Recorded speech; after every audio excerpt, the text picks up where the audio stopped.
Hey, happy Easter, y'all. Okay, so it's been, I don't know, about a week since I got on here. Yeah, let's do the disclaimer.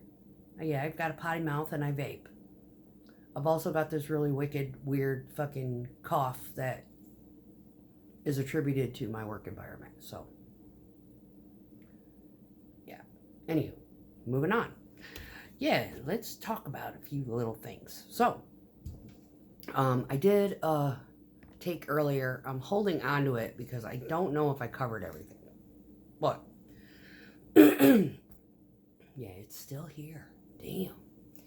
Um, Wednesday morning, I got approached by one of our floating managers who's coming in to kind of pick up the slack, so to speak, at the plant that I'm assigned to. Now, back in January, when I hurt my knee and then I had to have surgery, and I'm currently in recovery and on a restricted work, description. I've been doing basically just office assistant type of stuff for my plant manager. Now, there's 3 entities that are necessary at my plant because it's huge. Yeah, huge. And so, for example, my batch guy is upstairs, right? And the plant manager has to go around the plant all the time. There's always something that needs to be fixed. There's always something that needs to be cleaned. There's always something that needs to be looked at in order to keep things operating, smoothly. And then I basically fell in as part of the plant manager's secondary responsibilities to help him. Given the injury, I have a degree in computers. I understand, I can pick up on an operating system or an application. It takes me a little bit to learn it, or you navigate me, I can learn it once and be done, right? Very easy for me to understand. Now, I might forget a step or two, like the other day. You gotta hit the enter key. That's the way that system works. I'm not accustomed to having to do that on every fucking operation, but that's the way that system works, and I have to adapt, overcome, right? So anyway, he comes to me and he tells me, yeah, I've been told I need to teach you how to batch.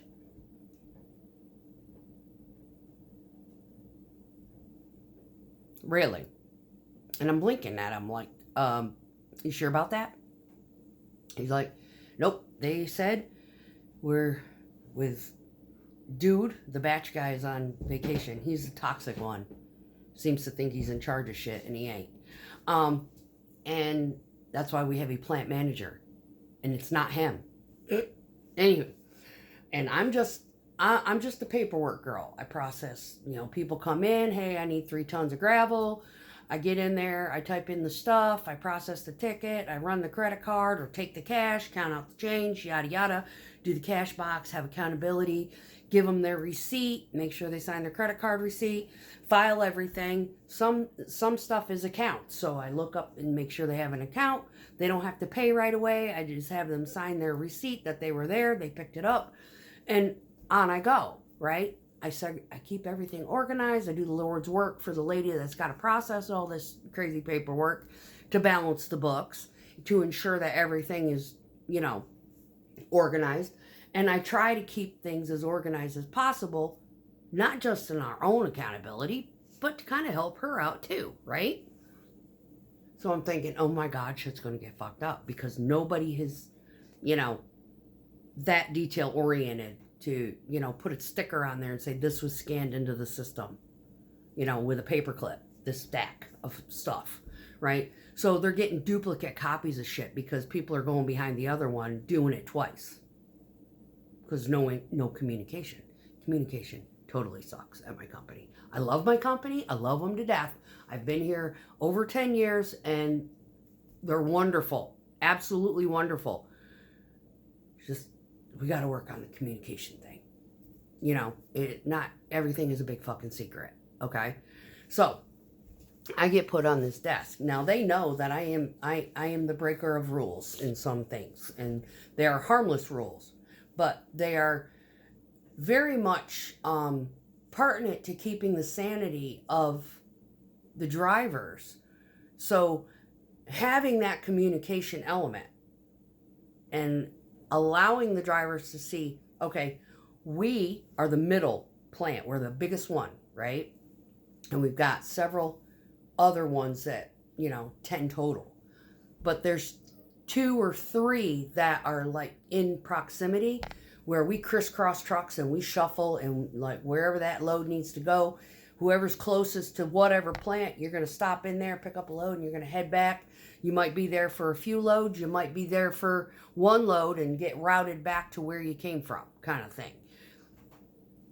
That's how the dispatcher thinks. And that's how I follow, right? Well, a lot of the trucks, I will look at the entire assembly of orders on that board, and I'll be like, okay, they've got this many. I'll check out the addresses. I know the region, and if I don't know where something's at, I'll look it up, right? And so some of the drivers will come in and be like, what do we got today? And I'll be like, looks like we're going to be shuffling trucks. So just be ready. If you go here, you're probably going to end up there. Pick up a job, and then he's going to utilize you until he gets you back down here, kind of thing. So I give them that foreshadowed speculation, and it's a communication thing. And they're happy because they know what's going on, right? They can get an idea of how long their day is going to be, how busy it's going to be, what kind of customers we're going to be working with, and it eases that little bit of stress, because being a driver myself, I know that if I don't, this guy here, he's slow. You're going to need to prep your load. Depending on what order of the cycle of trucks you're in, yeah, it's kind of like, it helps them prepare for the job assignment, regardless of where it's at, kind of thing, right? And there was a time, and even one of the managers had said to me when I started taking the desk, he's like, yeah, there is favoritism. I said, yes, there is. But at the same time, there's cherry picking, and that's a necessity.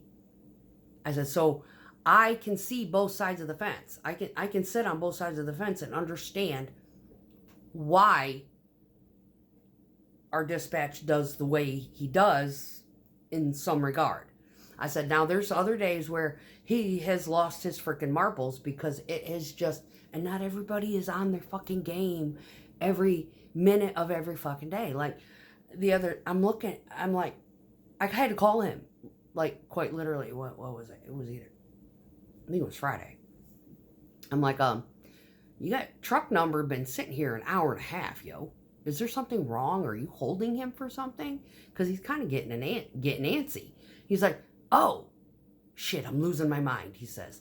And he's like, I got him one right away. Load him first if you can. I was like, well, I don't pre-scale when I'm up here learning how to batch, right? So I let whoever was queued and got in the hole, and whoever gets in that hole first is the person I load. I'm not gonna tell somebody, I need you to back out and move around, let so-and-so in, because I'm stupid and rushed and scaled somebody that isn't even ready yet. And you're gonna hold up the day's progress, waiting on somebody to get in there, that kind of thing. I don't do that. So in any case, so one of the things is, candor. Our batch guy doesn't have any at all. Like the morning that I was there, and they had put, like, because it was winter, let's start that's part of the equation. This man is so unintelligent, I can say, that he doesn't look at the whole fucking picture, this batch guy, right? And he's been there for 40 years. He doesn't understand that it was wintertime when I broke my knee. And I'm in recovery, yes. And I understand, yes. And I don't complain. But if they say I'm needed in order to help out dispatch or help out my plant manager, and I need to stay extra hours, and that's between them and me, and we don't include him in the conversation, he automatically thinks that he's the authority to say, oh, you better not be getting more than 40 hours, because that's what was told to him back in fucking January when we had 6 inches of snow on the ground. Now that it's dry outside and we are balls to the wall with a 3,000 fucking yard day, me working more than 12 hours to assist the drivers and my dispatch is sort of a fucking requirement. Okay? Because he ain't gonna do it. Right? He was like, you can only get 8 hours a day. I said, according to them, it's 40 hours a week. And that is entirely up to their discretion. That is what they wanted because, one, no more than 40 hours a week during fucking winter season. If I don't need to be here, all the trucks are back and the job is pretty much we're shutting down early. Yeah, my ass can take it to the house. But when I'm sitting behind a desk on a restricted work kind of criteria because of an injury, I shouldn't be getting more hours than the freaking drivers, is basically what they were thinking during the seasons that it's kind of short days, you know?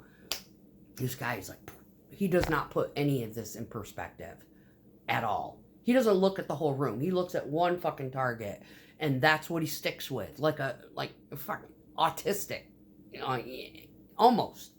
Not picking on autism. I know it's kind of debilitating, but that's the concept, you know, rigidity, Rain Man-ish.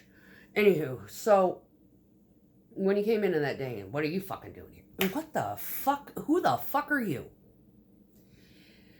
Candor, civility, no filter, consideration to others. This man has none. And that is half of the reason why we lose drivers. Because he doesn't know how to talk to people. He does not know how to express civility. He'll apologize after he realizes that he lost his shit for no fucking reason at all. But I don't think it is a heartfelt thing. I believe that it's just, you know, I'm going to apologize to make peace, but I really don't give a shit because he's going to do it again. I can't tell you how many times this man has snapped on me for being calm, cool, collected, and trying to help him, right? And I'm like, why the fuck are you yelling at me? I don't let him walk all over me. I refuse, right? So manager comes in and he tells me I'm going to be learning how to do this man's job. And the one thing that come into the back of my head was, oh, how's he going to feel about that? And I even asked that. I said, how's dude going to feel? He's like, he's on vacation. And he's like, and I don't give a fuck. I was like, whoa. So off we go. And I'm learning this job. Now, we have a lot of drivers who have been programmed by this shit turd, toxic fuck that batches our trucks. They are automatically on a defensive. And one of them, she wasn't like this when she started. Her civility has gone out the window because of the crap that this man, like, if she were, it's almost like she's intimidated to even call. Like, if she had called me and said, girl, you load me dry as fuck, I would have been like, I had a question about that when I loaded you and I saw the water, but it was already in process. Figured I'd, hoping she would have been a little bit more civil and called me and said, what was going on with that? And I would explain to her. I said, you're going over to this plant, and it was on his board, and I can guarantee you he adjusted the water for him, because he is fucking notorious for loading people dry as fuck, right? Once we established that, because she did go to that plant, he did give her another load to that same fucking job, and it was just as bad as mine. So then we kind of put two and two together, and yeah, he adjusted the water before she got slammed to get loaded at my plant for that particular job. Good times. Anyway, so she was pissy. Totally get it. I hate getting loaded fucking so dry that I have to drain half of my tank in order to get it right before I can even leave for the job. I get it. Totally get her frustration. But the point is that this man that usually batches upstairs has got her so fucking defensive that it's the patience with the contrary rhetoric. It's like you call him up and be like, yeah, this is wicked dry. I put this much gallons in it, and you need to let it mix. And he rushes you out of the hole, and so he won't let you mix it. It's like, I'm gonna sit here and mix it. No, I gotta load trucks. I need you to get out of that. That kind of fucking attitude. That's what we deal with as drivers. I'm up there in that batch hole, and she starts giving that man's kind of attitude toward me, and it's like, you know me better than that. I ain't gonna argue with you. I've been in your situation, so I know what it's like getting loaded dry, and I don't fucking like it either, right? So there is a difference between candor and being able to talk to somebody and have respect enough. If you need to tell somebody, okay, you did this wrong, and you need to discuss it with them with civility to exercise some kind of candor so you don't correct them and make them feel stupid. Right? That kind of thing. And no filter. So here's a no filter scenario, and it's completely unrelated to concrete. We were playing a game at my daughter's bridal shower, and it's amongst a bunch of freaking Mormons, right? And one of the questions that was asked, and we were playing like Trivial Pursuit type of thing, or whatever, and we had to all write our answers down and put them in a hat, and then they read them off. It's almost like, religious Cards Against Humanity kind of thing, whatever. Anyway, so what is one of the things that you will do on the wedding night? I don't know if I was being set up for this, but anyway, I have no filter. And I was like, sex? Everybody else was coming up with other stuff, and it was all like religion, or, sleep and sex, right? Or they were coming up with all sorts of things. Anyway, so that's a no filter. It's like saying something that is going to catch the audience off guard. Clean or not clean. It wasn't like I said the F word or anything.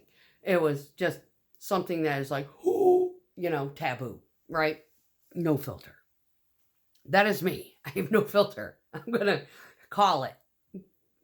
Walks like a duck. Quacks like a duck. It's a fucking duck. Okay. And the consideration to others. Now, the thing that we have a problem with is getting everybody on a collective knowledge consideration to others. Like, we have a driver who has just recently come back, and he had been given a very nice truck, and I understand that he wants to keep that truck nice. I get it. You can go scrub your shit wherever the fuck you want, but when you are eliminating another truck that is done pouring from being able to wash on their shit in the appropriate EPA designated spot, your fucking ass is in the way being OCD and completely clueless that the person behind you, that crud, is drying on their shit. That is a perfect example of lack of consideration for others. And we have a few of those within this whole company. So when he came to me and said, we're teaching you how to batch, my first thought was, how's Dude's going to feel about that? And what kind of backlash are we going to get on Monday or Tuesday or whenever this shit turd gets back to work? Then on top of that, with me being up there, being a rookie to this whole process, I understand the mixes. I understand the water ratios. I've been working with gypsum products for, God, since I was like 22 years old. Not 10-yard batches, but the concepts are the same. You'd be surprised on how little bit of water it requires for the powder water ratio in order to make concrete and or, stone for plaster casts and dental, whatever. So the girl, when she had put it out on the mass text, that's basically a concept of putting someone on blast, and it's rude. And it's almost as though this girl has been abused in some degree, whether it be external of our job or internal of our job, that she has become permanently fucking defensive. And her tolerance for this kind of shit has just gone out the window. And I don't think she realized that it was actually me that was batching. Because when she put it out on the thing, she didn't point a finger at me. It wasn't until I responded back that her attitude calmed down.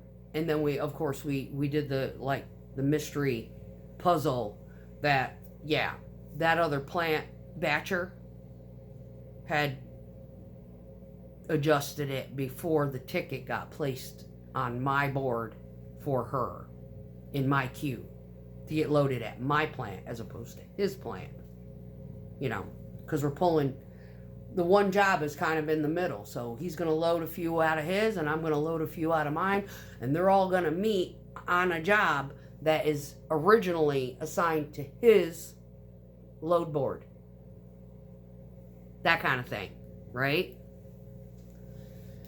So once we clarified that, we unfucked that, we got everything in communication. And I had another job, this is kind of checking my time. We had another job where the mix was really weird. I looked at the amount of water, I looked at the chemical construction, and I was like, oh my God. So I called her after I had loaded the other guy, and I explained to him, I said, I'm pulling water out of this because it's got that high early in it. And the more you spin it, the wetter it should get. I don't want you adding water until you get to the job type of thing, because we don't know how this shit's going to act. Sometimes it helps. Sometimes it don't. So it's kind of like a hit or miss, right? This ad mix is kooky. Anyway, so I had called her ahead of time, let her know, right, before this job. I said, I'm pulling water out, and only because it's got that chemical in it, and I don't need you arriving on the job too wet.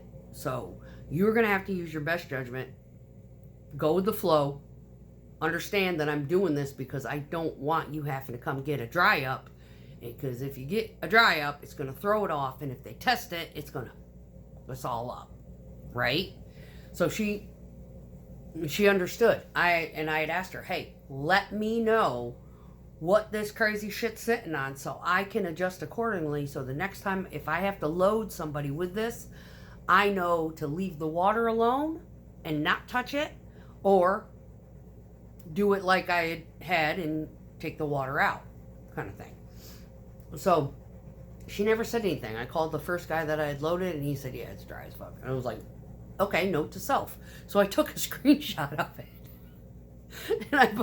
And I wrote it up, and I put it like notes to self, right? And then I took a picture and I sent it to him. I said, notes to self, leave it alone, right?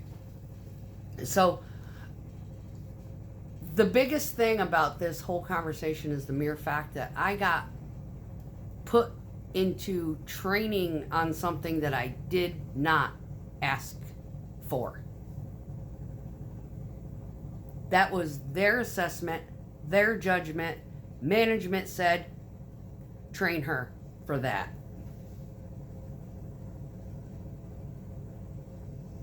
I had not pursued it. That is their judgment saying she needs to be doing that. Because it's almost like, she's got enough knowledge that it's like my knowledge is being wasted in a way. And I was like totally like, wow. And even the manager, he's like, you should have been doing this a long fucking time ago. I was like, I don't want the salary. He's like, you don't have to take salary. I said, because they're going to, if this plant goes under construction, they've got to repair stuff, and they do. They shut it down for about a week, once a year, my plant. And they do all sorts of crazy maintenance, and they change out belts, they change filters, they do a complete inspection, repair roofs, repair walls, repair this, repair that, update pumps, things like that. They do an entire sweep. What are they going to do with me? They're going to put me in a truck. If we get a day where this other plant is like, we had a short day because of something going on and we shut down and they need me in a truck, I will go and help that other plant in a truck. I'm versatile. More versatile than our batch guy. Now, the next thing I need to learn is the loader. I already know how to run the little Bobcat. It takes me a little bit to get my bearings back. But the one thing that I need to learn how to do proficiently is the loader. So in the event, if something should happen and I need to get on that and, someone calls in, or, we get an emergency type of thing, I can jump on that, take care of the plant, myself. Put my material up, that kind of thing. So yeah, it's an interesting transition. I don't know if they're going to keep me in this element or if they are going to just give me the know-how and utilize me where they need me in the event. I have no idea. I don't know where, but having this training and having this skill added is like my cup runneth over. I'm totally like, I didn't ask for it. It's kind of like when they gave me a raise, my first raise, I was like, my first real big raise, I was like, a lot of, people go through their lives and they don't realize their worth. I'm one of those people. I don't know. I don't see what they see. I just, I try to be the best or do the best job that I can with the occupation and the responsibilities that I've been given. That kind of thing. I don't like to shortcut anything. I don't like to cut corners. I don't like to be dishonest or shady or deceitful or, things like that. I do my job the best I can do with the energy that I have and the sanity that's left at the end of the day. That kind of thing. That is how I function. If somebody sees potential in me and they give that to me, then I'm like, wow, thank you. Because I'm not going to sit there and bug somebody to give me kudos. That kind of thing. So, yes, I've had a great week. It's just a little update. But that's, personality things. Candor, civility, no filter, and consideration for others. Yeah, I deal with those 4 all day long in various different scenarios. And, yeah, and that is what the world is not taking a critical awareness of. There's no critical thinking anymore. It doesn't have anything to do with my job. It has everything to do with everything going on within this country and society at large. Those 4 terms. Know when to put the filter on and know when not to. Because when I said that at my daughter's bridal shower kind of thing, yeah, everybody laughed except for the prude ones that have sticks up their butts. And oh God, I probably offended Joseph Smith. He's probably rolling over in his grave because I said sex. Comically, yeah. Anyway, yo. Peace.